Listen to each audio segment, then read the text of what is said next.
أعوذ بالله من الشيطان الرجيم بسم الله الرحمن الرحيم سورة أنزلناها وفرزناها وأنزلنا فيها آيات بينات لعلكم تذكرون. دا سورة نور دی آیات اولنی دی سورت چې دی څلورویشتم دی پاره اتلسم ده. نن سبا زموږ په ملک کې جمهوریتي نظام دی، طاغوتی نظام دی، که قوم پرسته فرقې دي، که مذهب پرسته فرقې دي، دا ټول د پردې خلاف دي، د الله د قرآن خلاف دي، دا د طاغوت پیروکار دي. زما ورونو څو ورځې مخکې پر فیسبوک مې یو خور ولیدله چې محمود خانم ورته ناست و، دی دا تقریر کوي، په تقریر کې وویل چې په قرآن کې دا رقم نشته چې دا ښځې دې مخ پټ کړي، او بیا ویل چې ما په قدري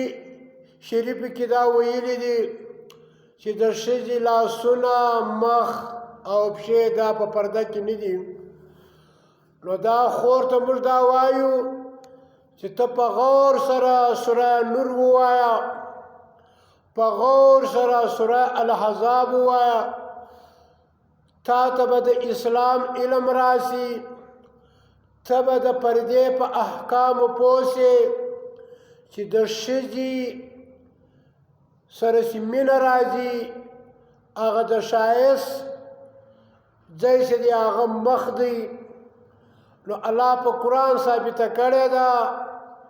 که موږ د الله قرآن په غور ووایو دا خور کېږي، د الله قرآن مخ ته کښېږي. پخوانی دور نه دی چې دا قرآن سخت دی، په هر زبان کې ترجمې سوي دي،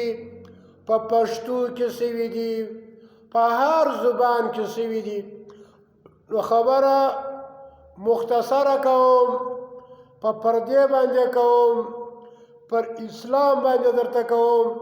چې دغه مخ پټول په اسلامي طور جایز دي او که ناجایز دي. د زما ورونو دا رقم ده، دا مخ پټول لکه لمونځ چې پر موږ باندې رب کائنات فرض کړی دي، دا رقم دا پرده هم واجب ده، دا فرض ده. هغه خور چې دا ویلی دي په قدري کې، هغه دا مسله ده که په وخت کې د لمانځه ورغوي د ښکاره سي الله اکبر کوي، دا ورغوي ښکاره سو باک نسته، په لمانځه کې مخ دې ښکاره سولو باک نسته، او پښې دې ښکاره سولې دا باک نسته په وخت کې د لمانځه. او د لمانځه نه بهر چې دی الله قرآن ثابته کړې ده چې پرده به لازمي وي. د مسلمان لپاره یو آیات هم کافي دی او ګر قرآن هم کافي دی. کم چې لا دینه خلق دي، لا مذهبه خلق دي، خواهش پرسته خلق دي، هغه به د الله د قرآن د احکامات څخه مخ اړوي. الله وایي وما یجحد بآیاتنا الا الکافرون. الله زما د قرآن انکار نه کوي، زما د آیاتو انکار نه کوي مګر هغه خلک چې هغه کافران دي، ظالمان دي، فاسقان دي. الله وایي سورة دا یو حصه ده سورت انزلناها چې موږ نازل کړی دی، وفرزناها فرض کړی مې دی. د دې قرآن آیاتونه په باره کې د پردې وانزلنا نازل کړی مې دی فیها په دې قرآن کې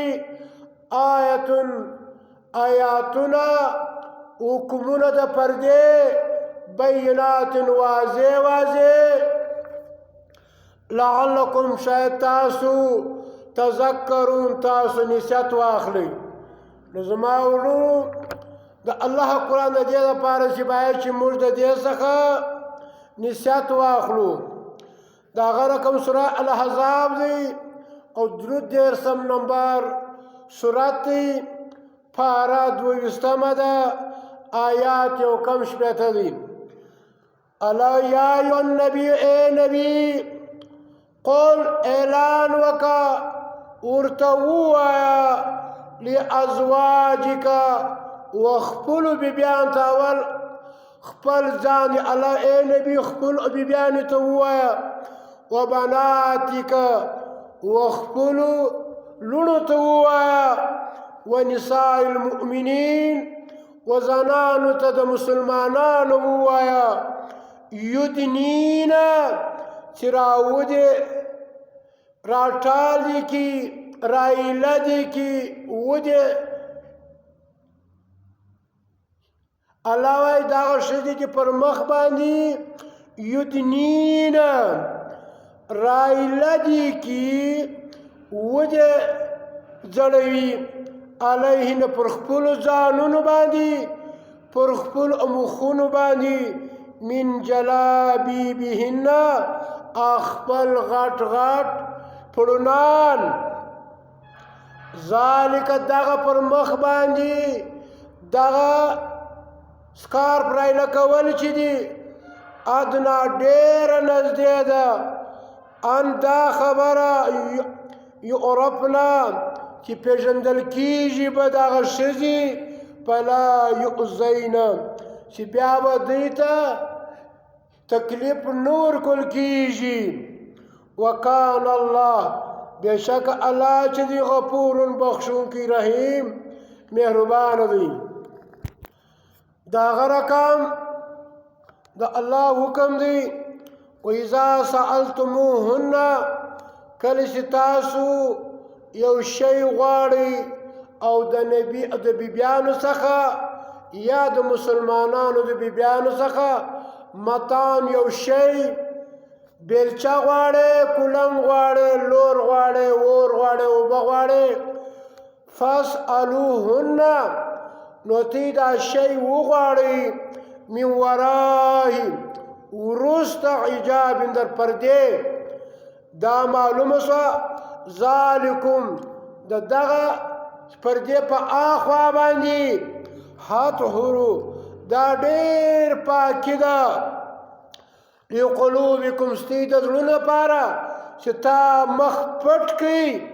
دا ستاسو د زړونو لپاره ډېره پاکي ده وقلوبهن د دوی د زړونو لپاره. نو دا رب ثابته کړه چې د پردې په اخوا به شی غواړې مخامخ شی به نه غواړې. نن سبا چې دا زموږ دی طاغوت پرسته خلک طاغوتي خلک د الله د قرآن انکار کوي وایي په اسلام کې دا پرده نشته دا د یهودو د نصاراو د هندوانو دا مشکي او رواج جاری کوي. الله قرآن کې وایي چې دا ښځه دي دا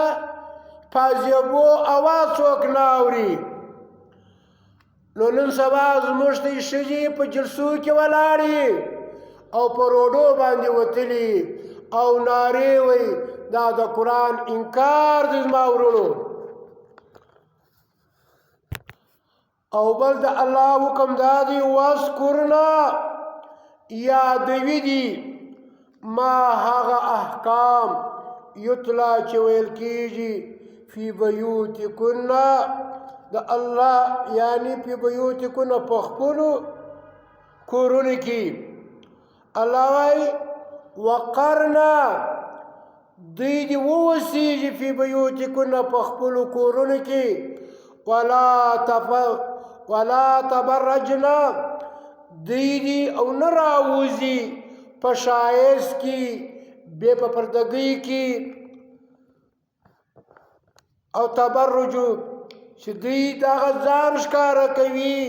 الجاهلة الاولى هغه د زمانې د جهالت کفارو د یهودو په باره کې د مکې د مشرکانو رقم به په شایست کې نه راوځي الا وقرنا یعنی دوی د په خپلو کورونو کې کښیني دوی د جهالت په رقم د بندې نه راوځي او د نارینهو مخ ته دي او تقریرونه نه کوي الله وایي دا کار چې دی دا د جهالت کار دی نو خواست کوم مسلمانانو ته کوم محمود خان ته کوو و هر مولا و مذهب پرست ته کوو چې دا خپلې خوندې مې پټې کړې دي او د پردۍ خوندې راباسئ په هغو سره تقریرونه کوي نو دا د اسلام کار نه دی دا د جمهوریت د طاغوت کار دی الله دې واسطه توفیق راکړي چې د الله و احکامو ته احکام ووایو او دا نه چې په هغه کې راسو وما یجحد بآیاتنا الا الکافرون په دې کې نو سره نو زما ورونو د یوه آیات انکار کول دا کفر دی دا سړی بیا مسلمان نه دی چې دی دا ووایي چې دا ایجاب په اسلام کې نسته دا د کفر خبره ده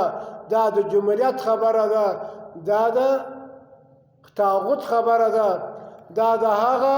خواهش پرستو لعنتیانو خبره ده چې هغه دا پرده په پرده نه بولي و آخر دعوانا ان الحمد لله رب العالمین